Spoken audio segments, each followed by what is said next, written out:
En tant que coopérateurs salésiens, nous accueillons avec joie l'invitation du recteur majeur à contribuer à la réalisation de cette neuvaine pour la fête de Marie Auxiliatrice de cette année.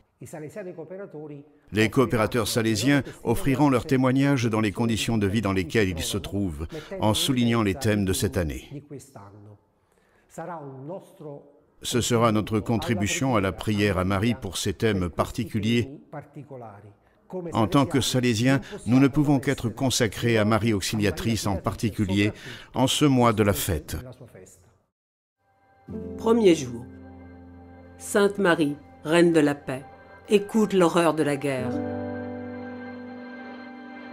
Marie sait ce que signifie avoir dans ses bras le corps d'un fils injustement tué par des hommes égarés à cause d'une violence à laquelle ils ne savent pas mettre fin. Ayons recours à elle comme des enfants apeurés qui ont recours à leur mère, à elle qui, au pied de la croix, attendait du ressuscité le don de la paix de Dieu. Actualisation. J'ai vu un homme entrer dans l'église, hésitant et d'un pas incertain. Il s'est agenouillé sur le dernier banc, il a porté ses mains à son visage et il a fondu en larmes. Soudainement, il s'est levé et s'est rendu dans un confessionnal. Il s'est agenouillé et après un moment d'hésitation, il a dit à travers ses larmes « Mes mains sont tachées de sang ». C'était pendant l'avancée, au milieu de cette guerre absurde. Chaque jour, quelqu'un des miens mourait. La faim était terrible.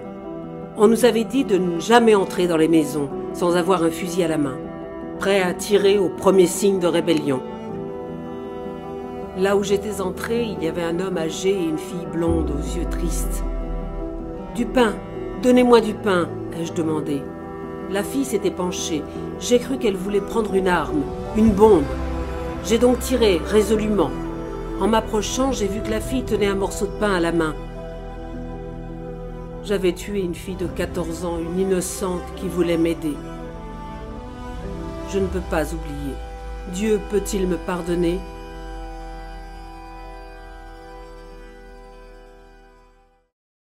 Commentaire du recteur majeur. Il y a beaucoup de guerres actives dans le monde aujourd'hui, selon des sources accréditées. 25 conflits sont en cours, avec des effets toujours très similaires. Des morts, des victimes, des migrations forcées, des réfugiés, des divisions sociales, des ravages, et beaucoup de souffrances pour ceux qui restent. Toute guerre n'est pas seulement injustifiable, elle est insensée et inhumaine. La famille salésienne de Don Bosco n'est pas seulement spectatrice de toute cette tragédie. Sur ce front, nous sommes appelés à affirmer un projet inclusif d'amour, de charité et d'harmonie, qui doit devenir immédiatement opérationnel, à travers des aides humanitaires et d'autres interventions de solidarité fraternelle. Mais il doit aussi savoir s'exprimer à travers le soin de nos relations interpersonnelles sous le signe de l'accueil inconditionnel. Chacun de nos petits gestes faits avec douceur peut contribuer à construire la paix pour tous. La douceur, cette vertu enseignée par saint François de Sales, qui met en pratique la charité, réchauffe les cœurs et conquiert les âmes. Référence salésienne. Au terme d'une guerre qui a duré 4 longues années, le recteur majeur, le père Paolo Albera, a consacré une lettre circulaire entière à la douceur. La vertu de la douceur exige de dominer la vivacité de son propre caractère, réprimer tout mouvement d'impatience et empêcher la langue de prononcer un seul mot offensant pour la personne avec laquelle on va interagir. Elle exige le rejet de la violence dans les comportements, les propositions et les actions. Pour le père Albera, il semblait impossible de ne pas être un éducateur qui avait un regard serein et plein de bonté, qui est le miroir d'une âme sincèrement douce et désireuse seulement de rendre heureux tous ceux qui l'approchent. Témoignage du monde salésien.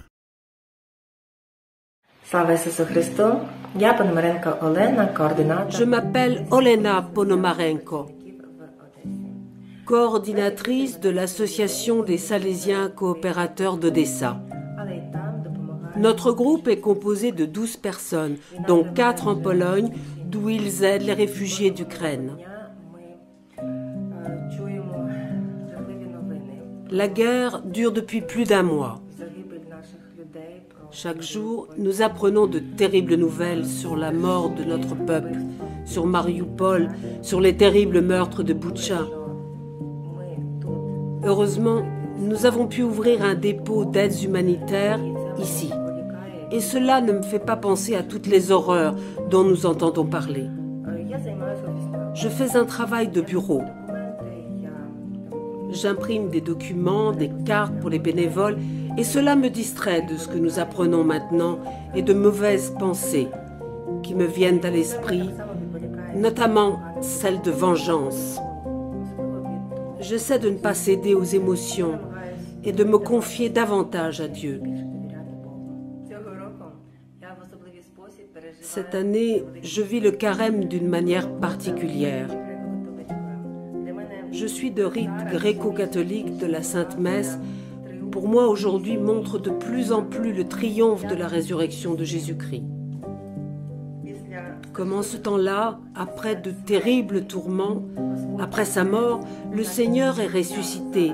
Je crois maintenant qu'après toutes ces terribles morts, après cette horreur que nous vivons, l'Ukraine ressuscitera.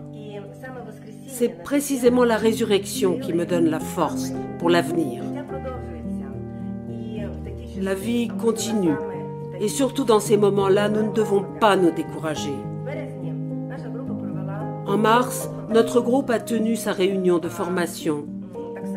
J'étudie à l'université catholique ukrainienne. Je continue d'écouter des cours en ligne. J'étudie pour devenir professeur d'éthique chrétienne. À la maison, je continue à vivre ma vie quotidienne et à broder. J'ai aussi décidé de cultiver le hobby des cristaux de sel. Je dois dire que cette situation m'a montré à quel point notre famille salésienne est forte et amicale. Merci à tous pour votre compréhension, votre soutien, votre prière. Et si nous pensons à l'avenir, quand les ennemis quitteront notre terre, nous vous invitons tous à Odessa, une ville unique. Alors, au revoir. Confiance à Marie. Accueille-nous sous ton manteau, ô Mère, et fais de nous des artisans de paix. Pas celle des drapeaux, pas celle des slogans, pas même celle des photos larmoyantes. Fais de nous des artisans de cette paix qui vient du cœur transpercé de ton Fils, que, comme de nombreuses mères encore aujourd'hui, tu as vu injustement condamné sur une croix, et que tu as tenu, mort, dans tes bras.